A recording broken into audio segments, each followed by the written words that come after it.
ప్రభా నాయనా, ఈ గుడ్ ఫ్రైడే సందర్భంగా మేము ఏర్పాటు చేసుకున్నటువంటి ప్రార్థన కూడికను బట్టి మీకు స్తుతులు స్తోత్రములు తండ్రి. మేమేమై ఉన్నామో నా నాయన, అదంతా కేవలం నీవిచ్చిన ఉచితమైన కృప, అపారమైన ప్రేమ మాత్రమే ప్రభా. అందుని బట్టి నీకు వందనాలు ప్రభా. నీ మరణాన్ని జ్ఞాపకం చేసుకుంటూ ప్రభా, సిలువ మీద నువ్వు పలికినటువంటి 7 మాటల్ని ప్రభా ధ్యానిస్తూ ఉండగా నాయన, నాతోనూ మాతోనూ మా అందరితోనూ మీరు మాట్లాడండి ప్రభా. ఎవరికి కేటాయించినటువంటి మాటని వారు ప్రభా స్పష్టంగా తేటగాను ప్రభా నాయన అనేకులకు అర్థమయ్యే విధంగా చెప్పగలిగిన కృపను మాకు దయచేయండి నైనా. వాక్యానికి అంతరాయం కలిగించే ప్రతి ఒక్క అంధకార సంబంధమైన చీకటి శక్తులు, అల్లరి శక్తులు ప్రభా యేసు నామంలో బంధించమన్నా నాయన. మీ కృపలో సమస్తం అడుగుతూ మీ దయలో మీ కృపని సమస్తం పొందుకొని ఉన్నాం తండ్రి, ఆమేన్. చాలా సంతోషం. ప్రభువైన యేసుక్రీస్తు వారు సిలువ మీద పలికినటువంటి 7 మాటలు మనం ధ్యానం చేస్తూ ఉన్నాం. ఈ ఎన్నో సంవత్సరం? 2024 సంవత్సరం. అంటే 2024 సంవత్సరముల క్రితము యేసు ప్రభు వారు పలికినటువంటి మాటలు ఇప్పుడు మనం ధ్యానం చేసుకుంటూ ఉన్నాం. అవి మనందరికీ కూడా తెలిసిన మాటలే, కొత్త మాటలేం కాదు. ప్రతి సంవత్సరం మనం ధ్యానం చేస్తున్నాం, ప్రతి సంవత్సరం మనం వింటున్నాం. వాటితో పాటు అనేక సందర్భాల్లో మనకి ఆ మాటల గురించిన వివరణ కూడా మనకు తెలిసిన విషయమే. కానీ మరి ఎందుకు జ్ఞాపకం చేసుకుంటున్నామండి? యేసు ప్రభు వారు నీకులాగే నాకులాగే ఈ భూమి మీదకి వచ్చారు. మరి యేసు ప్రభు వారు నీకులాగే నాకులాగే మనందరికిలాగే ఈ భూమి మీద జీవించారు. ఆయన ఆకలి దప్పికలు కొన్నారు. మరి ఆయన వాక్యాన్ని మనం ఎందుకు ధ్యానిస్తున్నాం? ఆయనలో ఉన్న ప్రత్యేకత ఏందండి? నీతిమంతులను జ్ఞాపకం చేసుకొనుట, అది ఎంతో మేలు. కాబట్టి ఆ నీతిమంతుణ్ణి మనం జ్ఞాపకం చేసుకున్నాం. ప్రభువైన యేసుక్రీస్తు వారు 2024 సంవత్సరముల క్రితం ఈ భూమి మీదకి వచ్చినప్పుడు ఆయనతో పాటు ఉన్న వారికి ఏది మరుగు చేయకుండా అని చెప్పారు. ఆయన ఏం దాచిపెట్టలే ఎవరి దగ్గర. కానీ ఆయన మాటలు అర్థం చేసుకోలేకపోయారు అంతే. మొట్టగా మీకు ఒక విషయాన్ని చూపిస్తాను. నేను నా మొదటి మాట చెప్పే ముందు ఒక 2 నిమిషాలు అన్నమాట. లూకాసు వార్త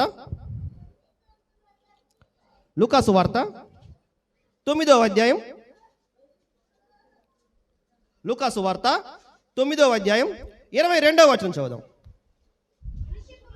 మనిషి కుమారుడు బహుశ్రమలు పొంది పెద్దల చేతను, ప్రధాన యాజకుల చేతను, శాస్త్రుల చేతను విసర్జింపబడి చంపబడి 3వ దినమున లేగుచుట అగత్యమని చెప్పాను. అంటే యేసుక్రీస్తు వారు ఎవరి చేత మరణించబడుతున్నారు? బహుశ్రమలు పొంది పెద్దల చేతను, ప్రధానుల చేతను, శాస్త్రుల చేతను విసర్జింపబడి చంపబడి 3వ దినమున తిరిగి లేస్తున్నానని ఆ మాట శిష్యులకి ముందుగానే బయలుపరిచాడు అనమాట. అలాగే మీకు ఇంకొక విషయాన్ని కూడా చూపిస్తాను. యోహాను సువార్త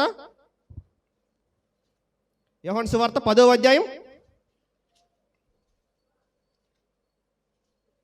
11వ వచనం చదువుదామండి. నేను గొర్రెలకు మంచి కాపరిని, మంచి కాపరి గొర్రెల కొరకు తన ప్రాణం పెట్టెను. ఆయన ఏమంటున్నాడు? నేను గొర్రెల కాపరిని, మీరు నా గొర్రెల కొరకు కాబట్టి నేను మీకోసం ప్రాణం పెడుతున్నాను అని ఇక్కడ ఇందాకేం డైరెక్ట్గా చెప్పాడు, ఇక్కడ ఉపమాన రీతిగా చెప్పాడు. అలాగే మీకు ఇంకొక విషయాన్ని కూడా చూపిస్తాను. హెబ్రీ పత్రిక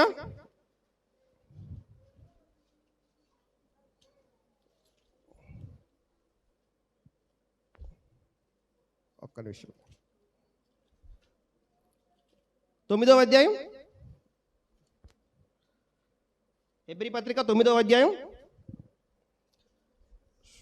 22వ వచనం చదువుదామండి. మరియు ధర్మశాస్త్ర ప్రకారము సమస్త వస్తువులను రక్తము చేత శుద్ధి చేయబడినవనియు, రక్తము చిందింపకుండా పాపక్షమాపణ కలగదనియు సామాన్యంగా చెప్పవచ్చు. ఇక మీకు 3 సందర్భాలు మీకు అర్థమైనవి. ఒక చోట ఏమో రక్తం చిందింపకుండా ఏ వస్తువు పరిశుద్ధకరంగా ఉండదు అని చెప్పారు. మరొక సందర్భంలో ఉపమాన నీతిగా యేసుక్రీస్తు వారు చెప్పారు, నేను మంచి కాపరిని, నా గొర్రెల కొరకు నేను ప్రాణం పెడుతున్నానని. మరొక సందర్భంలో మీరు చూశారు, యేసుక్రీస్తు వారు స్పష్టంగా నేను మరణించబోతున్నాను, నేను ఫలానా వారి ద్వారా శ్రమ పడుతున్నాను, తర్వాత మళ్ళీ లేపబడుతున్నానని చెప్పిన విషయాలు మనం గమనించాం. ఇప్పుడు మనం మొదటి మాటని ధ్యానం చేద్దాం. లూకా సువార్త 23వ అధ్యాయం 34వ వచనం. యేసు, తండ్రి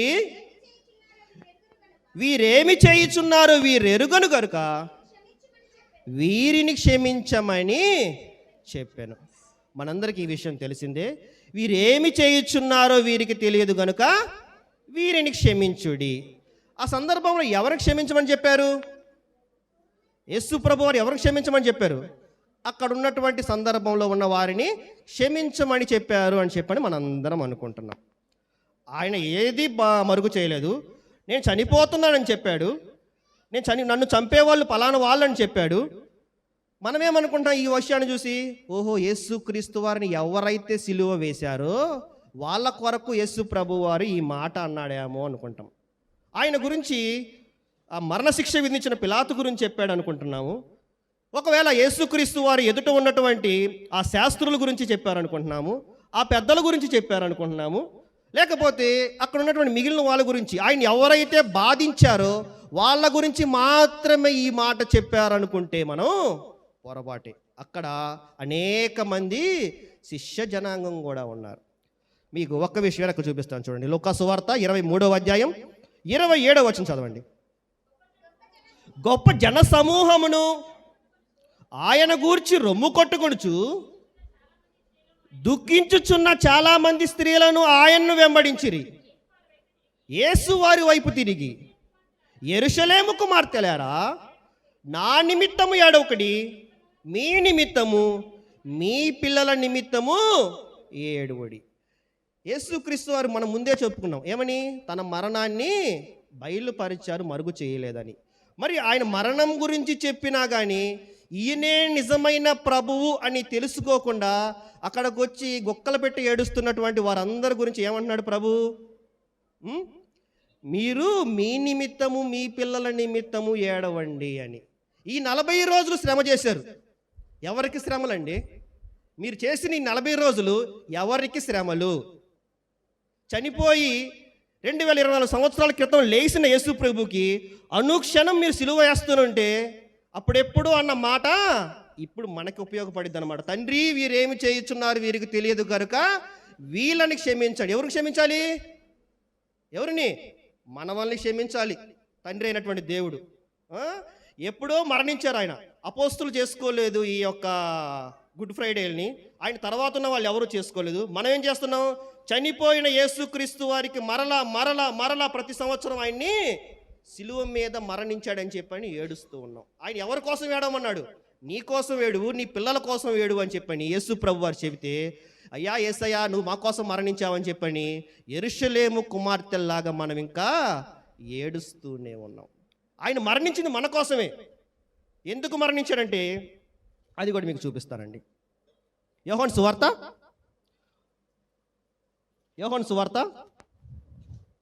3వ అధ్యాయం